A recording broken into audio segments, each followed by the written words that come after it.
There's something I'd like to talk about, and I've spoken about it actually a number of times in the last few weeks, but it's such an important element in what we practice here.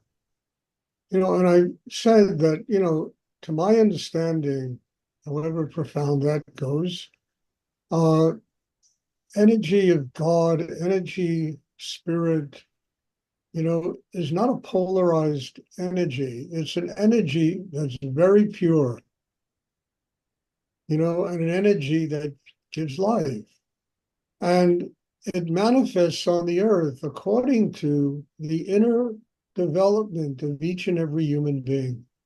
And if people have lived with open hearts, with love, with compassion, with generosity, with, just being able to, contribute that to the world because their inner life really is that way, that energy passes through them and it manifests as love, it manifests as joy, and it manifests as a very wonderful expression of humanity, nurturing humanity and nurturing life. And the agreement that we kind of make with the universe, with God, whatever you want to call it, is that we will do the work to keep ourselves clear inside. We will do the work to open a passageway through which that higher energy, that love, that, really nurturing force that's in the universe can flow through us and truly touch other human beings. And all the craziness in the world exists because people are crazy inside themselves. And that's how the energy manifests. And if people would do deep in a word, be it this, be it something else, something that enables them to quiet the internal chaos. The whole nature of the world would change. Now, I'm not innocent and I'm not naive, and I know that this is almost an impossible thing to happen. We're talking about 8 billion people that live in the world, all having to do some kind of inner work to transform themselves so that energy flows through them and manifests as love, as joy, as at a higher level, consciousness. It's not going to happen. But each and every one of us can do that for ourselves. Each and every one of us has the opportunity to quiet the internal chaos. And by quieting our own internal chaos, we bring to other people a higher level of consciousness. We elevate our consciousness. We elevate our humanity. We elevate ourselves by learning how to keep the heart open, mind quiet, to be centered inside, to be balanced inside, and to do all the things that are essential for us to be true servants of higher energy in the universe. We're doing our job here.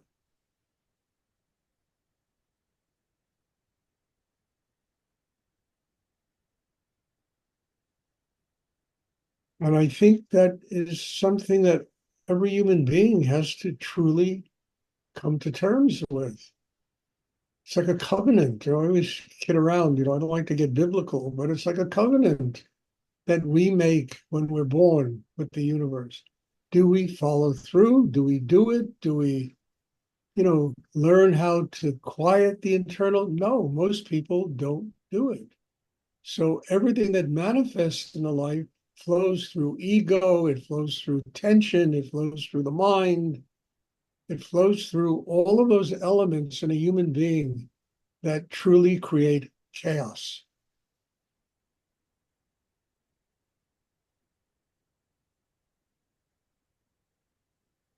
And we are masters at blaming everybody else for what's wrong. We're really masters at it. Never taking a good look in the mirror and say, hey, it might be me. It might be me who is transmitting chaos. It might be me who's angry, who's upset, who who finds people that do things I don't like, and then I get all upset about it, because those things exist inside me.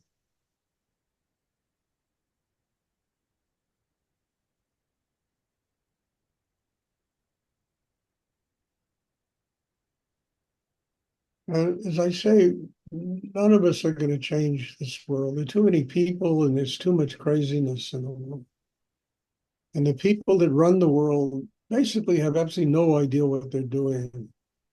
I mean, they run the world based upon their own internal chaos instead of running the world, you know, quieting that chaos, opening their heart, contributing something valuable to life,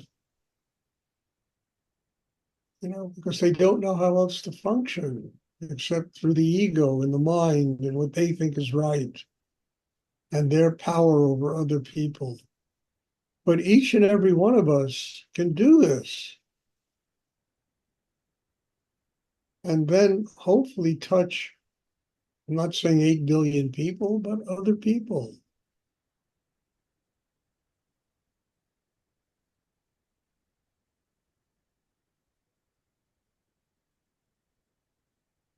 And then we stop blaming the world for all the things wrong with us, and we take full responsibility for who and what we are as human beings.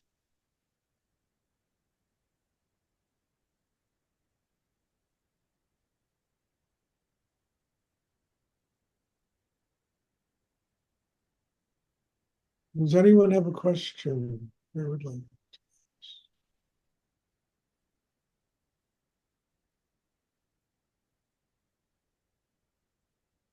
So the next time you want to blame somebody for something that's wrong, take a good look inside yourself and see why you attracted that situation. What in you, what energy was given off in you that attracted that particular situation? And instead of beating somebody else up, say, I got to change.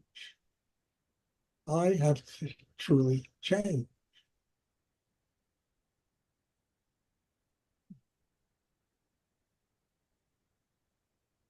Does anyone have a question they would like to?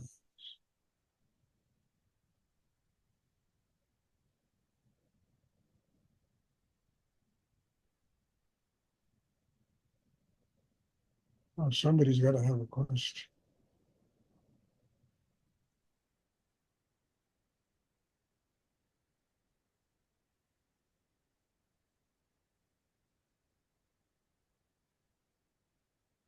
Stuart, can you talk about the difference between detachment and becoming emotionally numb to events in the world?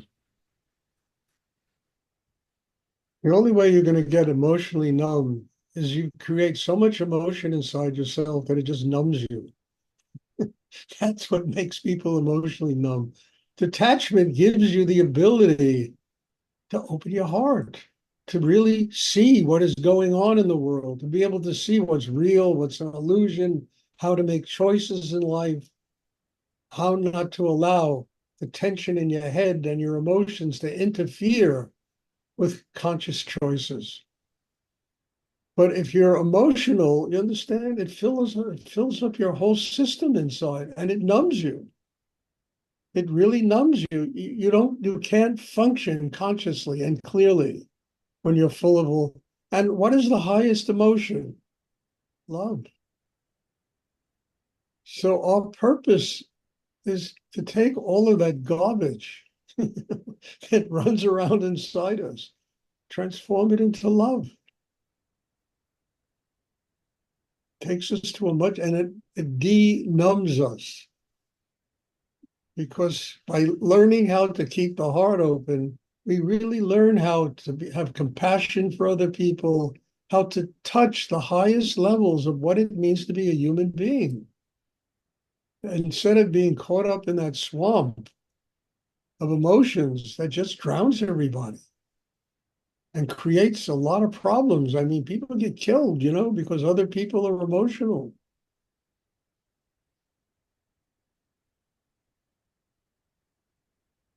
I mean, I've told this story a million times. I could tell it again. I mean, when I was younger, studying with Rudy, I had a very difficult winter. I was going to school. I was running a business. I was teaching at his meditation place. I was teaching hatha yoga.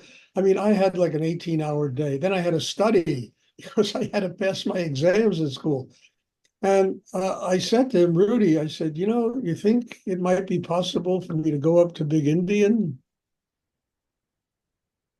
and spend a few days up there just to relax and chill out?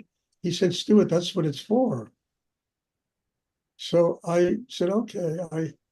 I got on a bus and went up to Big Indian, got off at the stop in Big Indian, walked up to the ashram, came to the ashram, and I went and I got a room, unpacked my few things I brought with me, and I said, you're not going to sit in this room all day. You got to have something to do that you can, use the tension and what you feel to create something positive. So I looked out the window and there was about an acre of land right in front of me that the grass was probably as tall as I am.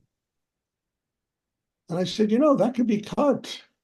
And I saw there was a tractor there with a thing, a plow or whatever it's called on it, that would cut the grass.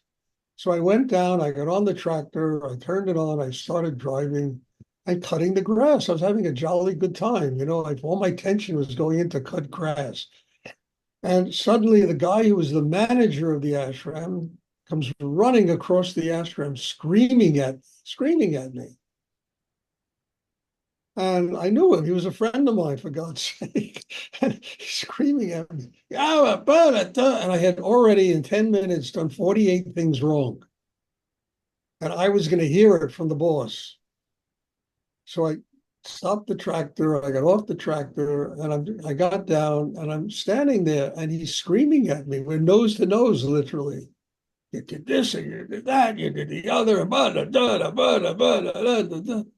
And this went on for about 10 minutes. I did not say one word to him. I just listened to him. And I just got centered in myself. And I said, Stuart, this guy is a mess. And the best you can do right now is just listen to him, love him. And I just listened for 10 minutes. And after about 10 minutes of him having told me I had done 400 things wrong, and I'm going to be blasted by God and all of God's kids for all the things I did wrong in 10 minutes of being in the ashram, he looked at me and tears came into his eyes. And he gave me a big hug and he said, thank you. And all it was about was him having to get all that emotion out of his system and somebody not getting into a fight with him and being, so insecure that they think that what he's saying really applies to them. And I'll never forget that. By the end of that, I mean, he just put his arms around my neck and he said, thank you. He had tears in his eyes. So my being centered, my not being emotional, not having to protect myself and defend myself, it enabled a human being to work out some serious problems in himself. And instead of us getting into a fist fight, I mean, he just wrapped his arms around my neck and hugged me and said, thank you. What a lesson that was for me. What an incredible lesson that was. How people get so needy that all they can do is dump their garbage on other people. And all I want is somebody to be there and listen to them. Somebody they can hug. Somebody who's not going to tell them, you're a schmuck and you're this and you're that and you're the other and you're the other. I love you. You're a friend of mine. Okay, you're tense. Take out your tension. I can deal with it. I think why I asked the question was that there's so many things happening in the world that make people suffer that it's overwhelming emotionally, and it makes my heart hurt. And so I think that I pull back and I feel kind of numb sometimes. Other times I have clarity and can just, Stefan, as long as I can remember, this has been going on. I can't remember a day in my life when the world hasn't been crazy. Not one day. I mean, I was born during World War II. Could you imagine World War II today? Can you imagine with all the media we have and all the crap that's dumped on us every day? What would go on with a World War II today? Just as war in the Ukraine has created a nightmare. In Israel and Palestine has created a nightmare. We're talking about the whole freaking world killing each other. I mean, I can't remember a day in my life where it hasn't been that way. And finally, I had to make a decision. What can I do? I can't fix that. I can fix me. And I can do these classes. And I can love other people. And I can transmit the things that I have learned in my life.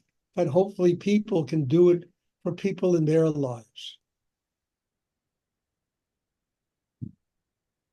But it's never been, we live in this moment. This moment, we got a lunatic that's going to be president. We got this one and that one. And it's all nuts. yeah.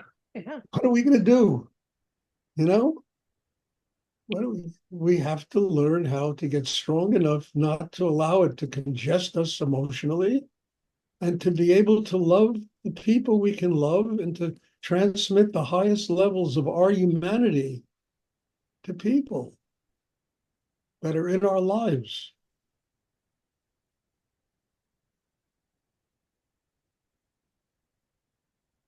Now, this is not an easy thing to do. It's much easier to get caught up in all the soap operas in the world. Much easier. We are blitzed with them. You can't look at a newspaper or go online and read the media or whatever without being blitzed by the insanity in the world. And they do it intentionally because it gets readers. And their only purpose is to make money. And the more people they have coming to their, the more money they make, the more advertising they get. It's all a conspiracy of madness, I'm not going to let that madness sweep me away and eat up my spiritual life, my connection with God. I have to be strong enough to be able to detach myself from it. And detachment doesn't mean you become a loner and an isolated. And it means that when these things come up, they don't get you. They don't rip out your heart. They don't rip out your guts. You are strong enough to keep your heart open and love and I mean, look, Chris and I ran a safe house for kids that were being, trafficked into, I mean, I couldn't think of anything worse in the world than 10-year-old kids be made prostitutes in Mumbai, I mean, it was unbelievable, that whole thing. I mean, I couldn't, when Chris called me up and told me, I said, that's our work. Isn't that right, Chris? Called me up Yes. and told me at the meeting at the said that we have to set up a safe house where we can do something to work with these NGOs and governmental agencies to do something to help these people. I didn't let it get into my emotions. I said, what can I do? What can be done? And God bless Chris. I mean, she really was so courageous in what she did. Unbelievable what she did. And then I wrote this book, Little Sisters, which is probably one of the better books ever written about that subject. And I mean that, it's a novel, but it really goes into like, takes you from Park Avenue penthouse apartment into the greatest horrors in the world, And I'll remember doing all those events with, I think there were senators there and there were people, DAs there, and head cops came to these things. I mean, it was unbelievable. And I began to look out at the audience and I said, Stuart, you're speaking to the, I mean, I began to realize most of the people involved in that, all they really were concerned about was their position in life, how to protect their position in life, and less of a real compassion for the children that were going through what they were going through. So, I mean, you can only do in life what's possible to do. I always thought they should make a movie of that book, Little Sisters. I tried with Hollywood. Hollywood didn't. I had a guy who was an agent, he was a client of mine. He used to come to my gallery and he represented screenwriters. And I gave him a copy. Originally, I wrote it as a screenplay. And I said, it's not a great screenplay, but the story is unbelievable. And he read it and he started taking it around Hollywood. Nobody believed him. They wouldn't give him 5 minutes to believe that, yeah, is this really going on in the world? This is what I used to hear. You used to hear the same thing, Chris, Is this really going on? How can this be? Why do we care? They're Nepalese. What do we give a damn about? I mean, it was unbelievable. You had to be really strong to deal with all that bullshit without it really taking over, and getting angry at somebody.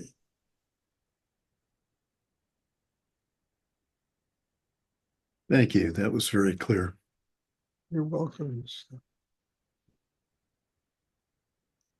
Does anyone else have a question?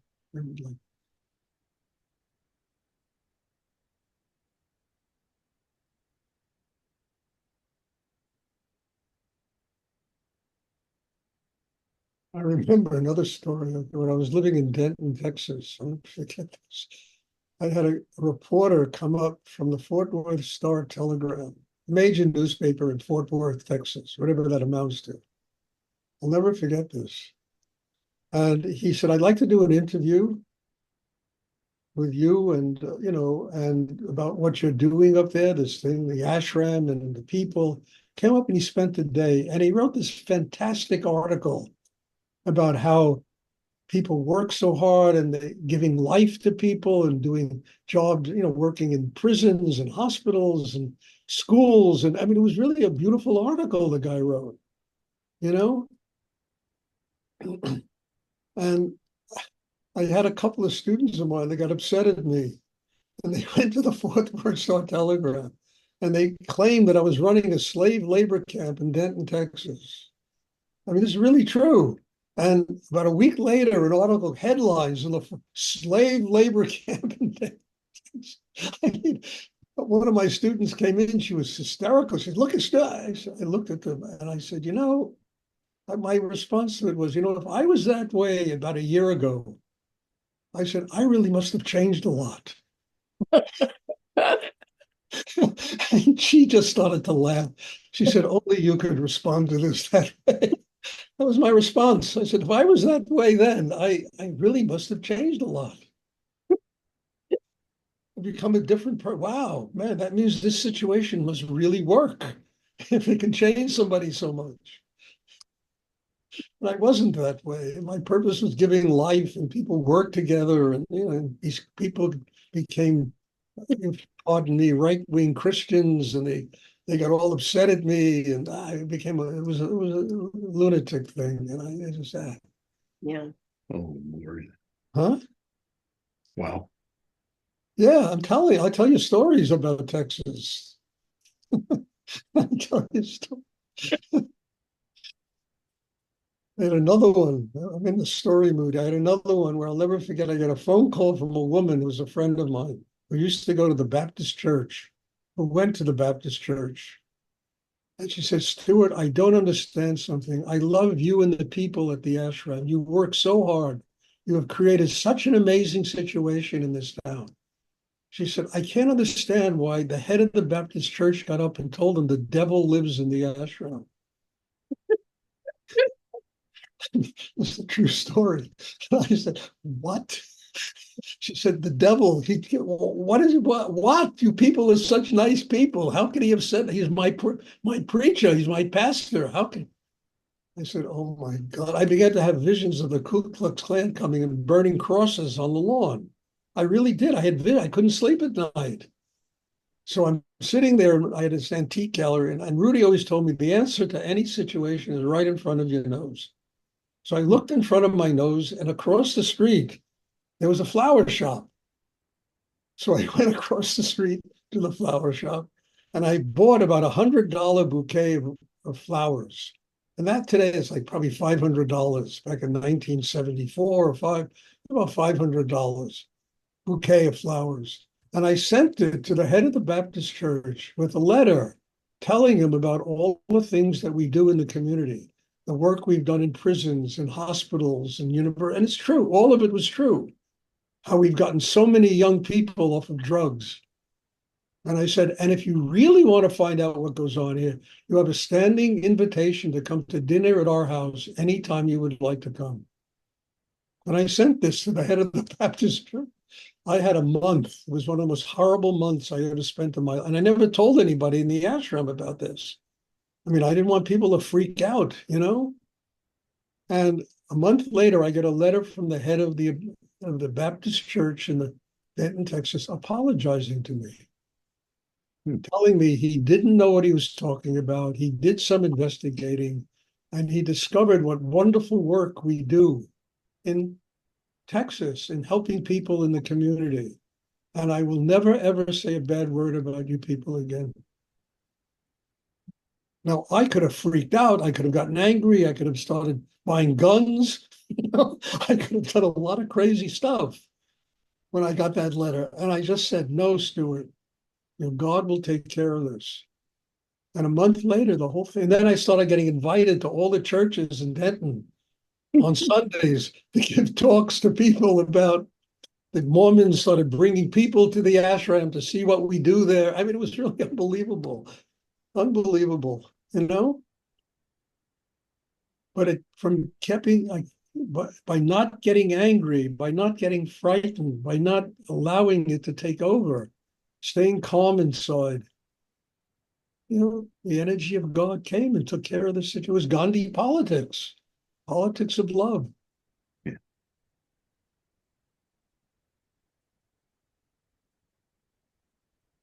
I mean, I was a young kid. I mean, this is 1975, 77. I was a kid, and here I am running this situation.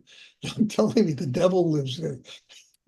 Somebody telling, trying to teach only what I teach today, people how to get to God, how to open and love and.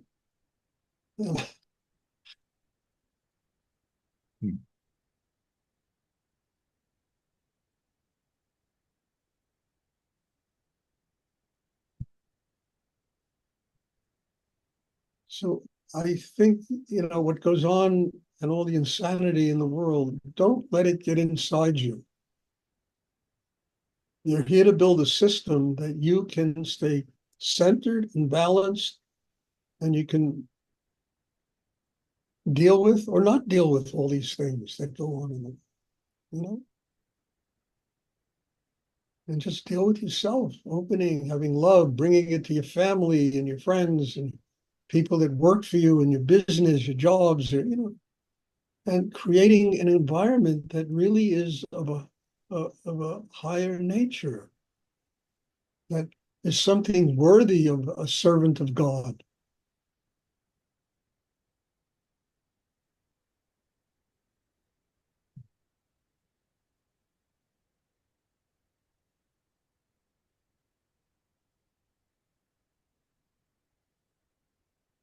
Anyway, story time. Does anyone else have a question they would like to ask?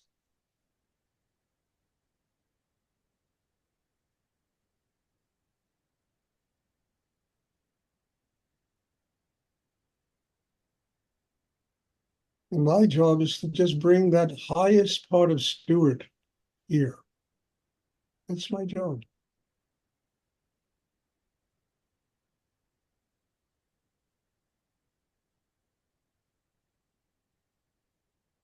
And to anyone who's in my life.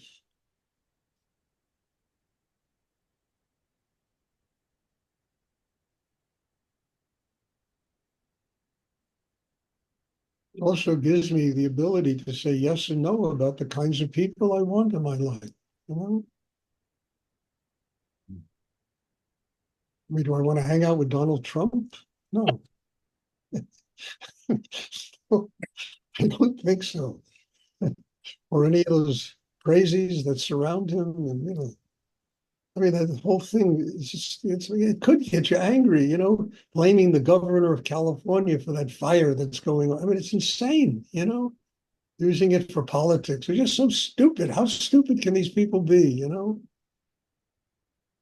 Instead of saying, the climate is getting warmer, everything's drying out, it's getting, you know, all this stuff.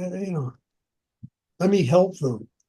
I'm worth $3 billion. I'll contribute $25 million. It wouldn't cause me a night's sleep, restlessness. I mean, it's just that way. Instead of, well, it's their fault. I'm better. It's just insane. It's insane. And it's something to learn about how not to treat other people.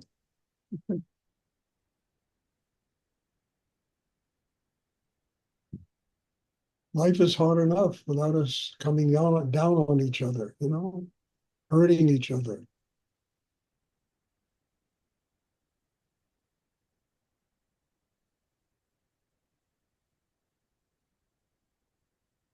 Does anyone else have a question?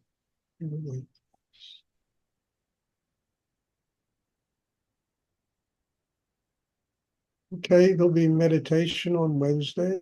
Thank you, and God bless you all. And thank you for being in my life. Thank you for dragging all this stuff out of me, because it's teaching me about life also, and I need to learn a lot about life. So God bless you all for being in my life and being part of this situation.